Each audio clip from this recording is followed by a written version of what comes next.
आगे बढ़ते हुए अब हम बात कर लेते हैं उस हैपनिंग की जो आज पार्लियामेंट में हुई, यानी नेशनल असेंबली में देखी गई।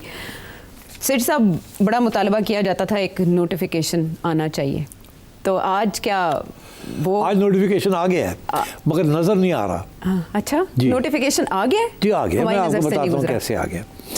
आज जो अमेंडमेंट्स हुई हैं, जो पास हुई हैं, उसमें बड़ा वाज़ेह तौर पे लिख दिया गया है।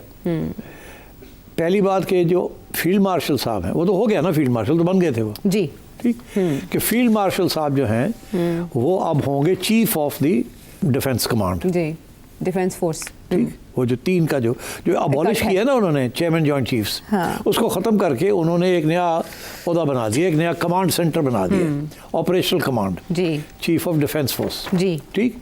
चीफ ऑफ डिफेंस फोर्स जो है उनको उन्होंने आज general Asim Munir field marshal को बना दिया, ठीक। और साथ ये कह दिया कि जो ओहदा है उसकी टर्म शुरू हो रही है अब से, ओके, 5 साल की टर्म मिल गई चीफ ऑफ डिफेंस फोर्स को। कौन है वो? Army chief, field marshal. आप गड़बड़ करती हैं। अच्छा, हाँ, मैं फील्ड मार्शल कह रहा हूँ आपसे। You have to no longer call him army chief, he is field marshal okay and chief of army staff both, okay, and now chief of defence force. तीन ओहदे आ गए। जो आर्मी चीफ था उसका ओहदा 3 साल की टर्म थी जी, इनिशियली, हाँ, according to army act, initially, ठीक है ना। फील्ड मार्शल साहब तो फॉर लाइफ है, जी, ऐसे ही है ना, ऐसा ही। और चीफ ऑफ डिफेंस फोर्स जो है वो 5 साल मिल गए आज से, ओके। तो टेक्निकली अगले 5 साल के लिए field marshal Asim Munir will be in command of the entire defense forces of Pakistan, and by definition also as army chief.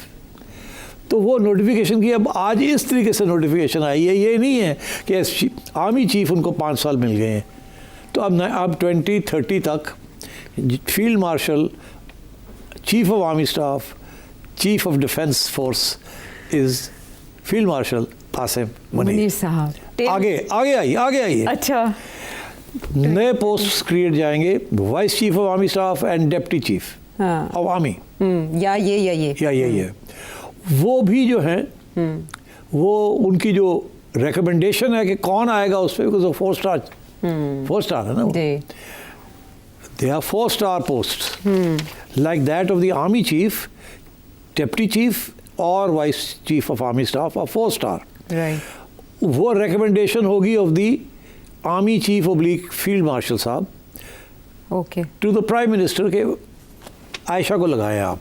अच्छा, ये उसी तरीके से है जैसे कि प्राइम मिनिस्टर आर्मी चीफ के लिए प्रेसिडेंट को कहता है कि आप इनको लगाएं, एडवाइस करते हैं।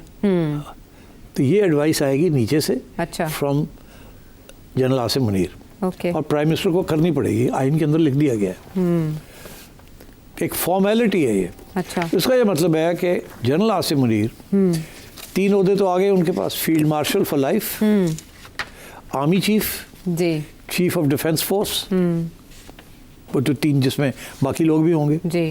Then he will appoint the vice chief और deputy chief and last but not least on his advice, जी, the chief of the strategic defence force. ये एक अलग अदारा है, स्ट्रेटेजिक कमांड जिसे कहते हैं, ओके, ये strategic command is nuclear, okay, आपके जो न्यूक्लियर असासे हैं, हाँ, वो एक अलग कमांड है। अच्छा, उसका भी जो हेड होगा वो आसिम मुनीर लगाएगा।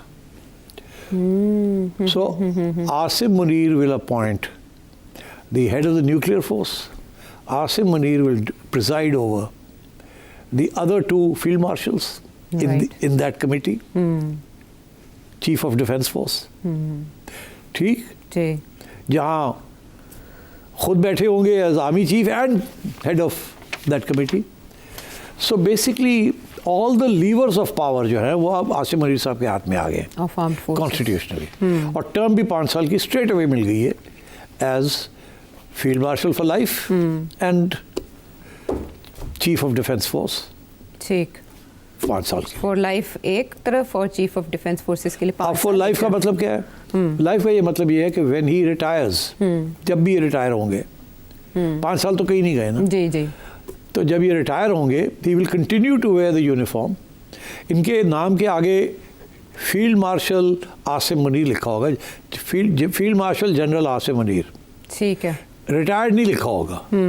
अब जब आर्मी चीफ रिटायर करता है ना तो वो लिखा होता है COS ब्रैकेट्स रिटायर्ड, जैसे general retired Pervez Musharraf, general retired, इनके रिटायर्ड नहीं लिखा होगा।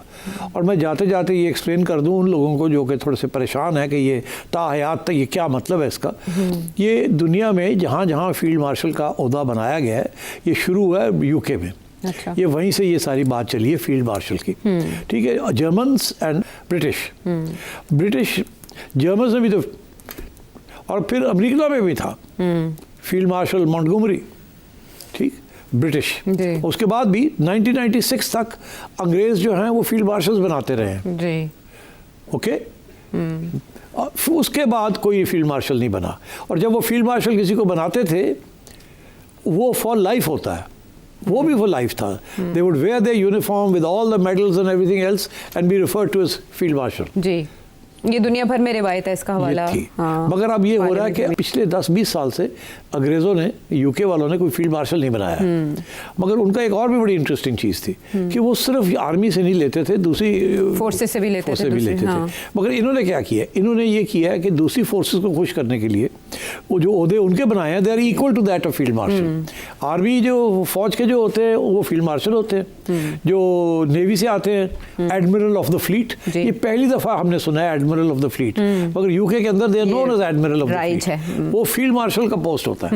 एडमिरल हो सकता है चेयरमैन जॉइंट चीफ्स ऑफ लारा वारा, एडमिरल फलाना, मगर अगर उसे कहा जाए एडमिरल ऑफ द फ्लीट तो it's equal to 5 stars. Right, ठीक है। सिमिलरली एयरफोर्स में भी एयर मार्शल जो है उन्होंने उसको 5 स्टार कर दिया, और वो भी ताहयात ही होंगे। ठीक, they will also be known throughout subsequently as air marshals, और उनको रिटायर्ड नहीं लिखा जाएगा। ओके, वो भी फील्ड मार्शल ही कंसिडर होंगे, और इम्यूनिटी उनको भी होगी इक्वल। अच्छा, अब मेरा ख्याल है इम्यूनिटी लिखा तो नहीं गया कि उनकी भी होगी कि नहीं होगी, बट आई थिंक होगी। I think this will cover the entire thing. मगर इम्यूनिटी जो बात आप कर रहे हैं ये भी बड़ी इंटरेस्टिंग है।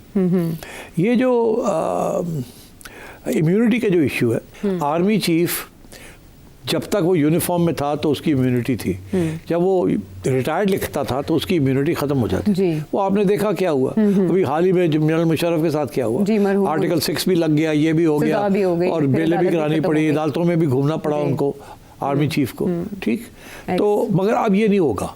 अच्छा, now this will not happen to anyone out of these people. तो अब सवाल ये लोग बड़े पूछ रहे हैं कि इसकी क्या ज़रूरत, ये ज़रूरत क्यों नहीं लगा सके। तो फिर आपको पता चलेगा ज़रूरत क्यों पड़ी।